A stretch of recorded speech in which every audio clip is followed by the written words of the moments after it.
Olá pessoal, tudo bem? Eu sou a Carmen do blog O Kiwi do Mundo e hoje eu venho fazer mais um daqueles vídeos temáticos com um dos temas que me agrada bastante. Quem me acompanha aqui já há algum tempo no canal sabe que o que eu mais prezo num romance é a narrativa, né? A forma de narrar. O enredo assim não precisa ser lá essas coisas, né? A narrativa sendo boa salva qualquer enredo.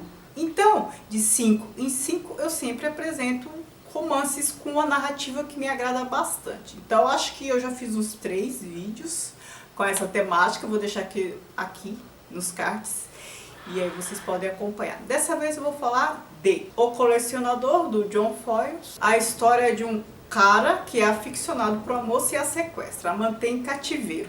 Até a metade do livro, a história é narrada por ele. A gente entra em contato com todos os pensamentos dele, a adoração dele por ela e tudo mais. Aí, em um determinado momento, ele encontra os diários dela. E nesses diários, ela está narrando, né, tudo o que aconteceu. E aí a gente tem acesso à perspectiva dela. Então ela reconta o que aconteceu, só que não fica cansativo porque é a perspectiva dela sobre os fatos. Antes a gente só tinha a versão dele. Eu gostei muito dessa obra, tem um desfecho incrível, assusta um pouco e eu achei muito bem feita, assim, a narrativa é muito boa, dá um quê a mais na história, a forma de narrar, essas duas formas de ver os fatos, de perceber os fatos, né? O agressor e o agredido, e foi muito legal. Drácula, de Bram Stoker. Como todo mundo, eu já conhecia bastante por conta de filme, desenho animado e tal. E aí quando eu entrei em contato com o livro, a gente já conhece a história, a gente lê a obra para ver, né, se a narração é diferente. Entrei em contato com isso aqui e a forma como a história é contada é bem interessante. É um recurso muito utilizado no século XIX, essa história de alguém escrever para outro contando o que aconteceu. É um recurso para dar veracidade aos fatos. E é uma pessoa real contando um fato que diz ter visto, ter acompanhado, ter participado. Eu acho que faziam isso para deixar claro que não é uma lenda, para dar mais veracidade à história, não sei. Algo como o Homero fazia lá em Ilíada e Odisseia, que se imbuía do poder das musas, que as musas falavam por meio do corpo dele, da voz dele, para dar veracidade, autenticidade, legitimidade à história, né? Ou seja, não é lenda, aconteceu sim, não é lenda, os deuses, a musa da memória está me usando para passar essa mensagem a vocês. Eu faço essa analogia, né? Mas enfim, o que é interessante aqui? Então começa com a carta, o cara que vai contando para a noiva dele, e é um romance epistolar, mas não só epistolar. Toda a composição da história se dá por meio de cartas e também de notícia de jornal, porque, né, o Drácula, uma situação estranha, vampiros começam a surgir. Isso são fatos que são publicados em jornais. A gente fica sabendo o que acontece de uma maneira linear, só que com uma narrativa caleidoscópica, né, com várias fontes. Uma carta de fulano, outra carta de Beltrano, carta de personagens secundários. Então como se fossem fontes primárias, textos escritos para compor uma história que fica linear. É bem interessante essa forma de narrar a história. Memórias de um Sargento de Milícia, do Manuel Antônio de Almeida. A narrativa dele é muito fluida, é engraçada, segura a história, faz do leitor o que quer, né? É muito comum isso no século XIX, o narrador segurar a atenção, botar a atenção onde quer, criar aquela tensão na narrativa, segurar o leitor nessa expectativa e colocar o leitor naquela, para aqui, agora vamos ali.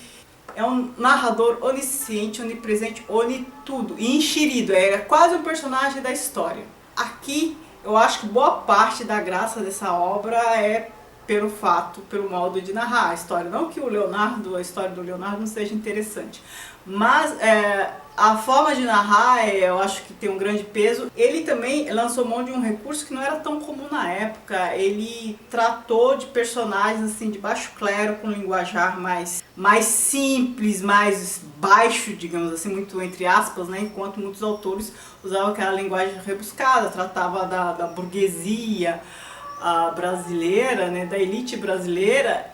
Ele tratou-se mais do povão, como as coisas iam se formando ali, no Rio de Janeiro do século XIX. Mayombe, do Pepetela. Eu já fiz um vídeo também sobre essa obra. Eu achei bem interessante uma forma de narrar aqui. Partes da obra começam como se fosse uma apresentação dos personagens. Então, eu, fulano de tal, aí dá um histórico, né? Como se fosse um currículo. Então, a cada parte narrativa, há um currículo de um personagem que começa a narrar aquele trecho. Começa a narrar o trecho e a gente entra em contato com a forma de pensar. E aí, novamente, aquela narrativa caleidoscópica. É um fato pela perspectiva de um, depois esse mesmo fato pela perspectiva de outro. É legal esse tipo de narrativa porque o leitor entra em contato com a tensão que há nas relações entre os personagens, né?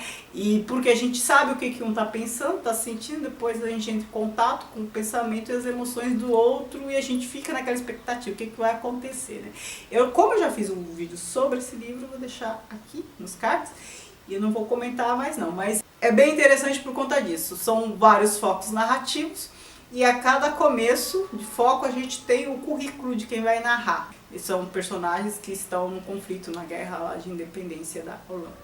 Vidas Secas, do Graciliano Ramos. Eu vira e mexe, eu tô falando desse livro aqui, né? Mas eu nunca falei da narrativa dele. A forma de narrar desse livro é tão boa, tão delicada. O Graciliano narra muito bem, né? Eu já falei de Angústia num desses 3 outros vídeos sobre melhores narrativas, né? Que também tem uma narrativa excelente. Ele narrava muitíssimo bem. E aqui eu acho que a principal vantagem dessa narrativa é ele ter dado tanta dignidade ao Fabiano, tanta dignidade, que não colocou palavras do ponto de vista gramatical erradas. Por que do ponto de vista gramatical? Ora, eu acho que eu já falei isso em algum outro vídeo. A minha formação em letras não é normativa. O que é isso? Você se ater a normas, às regras gramaticais, porque não são lógicas, viu? Tem gente que acha que gramática é lógica. Tem nada de lógica. Se fosse lógico, não iam ficar mudando aí por decreto, certo? Não tem lógica, tem mais exceções do que regras e tal. A minha formação é linguística. Então, assim, do ponto de vista linguístico, o que vale é a expressão e a comunicação. A finalidade da linguagem é a comunicação. Por que eu tô falando tudo isso? Agora eu volto aqui. O que ele faz aqui? Ele dá dignidade ao Fabiano, não fazendo esse personagem passar pelo vexame de expressar incorretamente, do ponto de vista normativo, o que ele tem para expressar. Porque ele já tem uma dificuldade que é outra, de dar o nome certo às coisas. Ele percebe que tem alguma coisa errada na condição dele, que eu já acho fantástico. Ele não tem alto grau de instrução, mas ele percebe que ele é desvalido, que alguma coisa está errada, que não deveria ser assim. Ele percebe isso. Ele é uma pessoa, como já falei no outro vídeo, sobre melhores personagens, é uma pessoa consciente do seu lugar de fala. Ele não entende as articulações, não entende, mas ele percebe, né? O que já está ótimo. Ele percebe, e o Graciliano Ramos dá mais ênfase nisso, nessa perspectiva, do que na forma de Fabiano se expressar. Ele não faz discursos diretos, assim, diálogo, para colocar na boca do Fabiano palavras do ponto de vista normativo equivocadas. Não faz construções que fazem a gente rir. Porque se ele fizesse isso, o que poderia acontecer? A gente poderia dar mais ênfase na forma dele falar e rir pra caramba, e dar menos ênfase na percepção dele no mundo, na percepção dele de sua condição sociopolítica. E o Graciliano não fez isso, não tirou a dignidade dele, do Fabiano. Ele até coloca uma expressão ou outra, brabeza e tal, mas nada que desqualifique o Fabiano, né? É mais para caracterizar o tipo, mas não que desqualifique. Então é isso, essas são as minhas 5 sugestões da vez. Quando eu tiver mais 5 livros com boas narrativas, eu venho e comento com vocês. Certo? Vocês têm algum livro para me sugerir com boa narrativa, além dos que eu já falei nesses 4 vídeos, 4 com este. Ou seja, já apresentei uns 20 livros para vocês com boas narrativas. Se vocês tiverem algum para me sugerir, deixa aqui embaixo. Porque às vezes eu não lembro, às vezes eu li e não lembro. Eu li tanto tempo que já não lembro mais, tenho que reler e às vezes eu não conheço mesmo, aí já fica pra minha wishlist, tá bom? Então muito obrigada por assistir, não se esqueça de se inscrever no canal se não é inscrito, de curtir, de me seguir nas redes sociais, o Kiwi do Mundo, Instagram, Snapchat e Facebook. Beijo, sim. Tchau, tchau.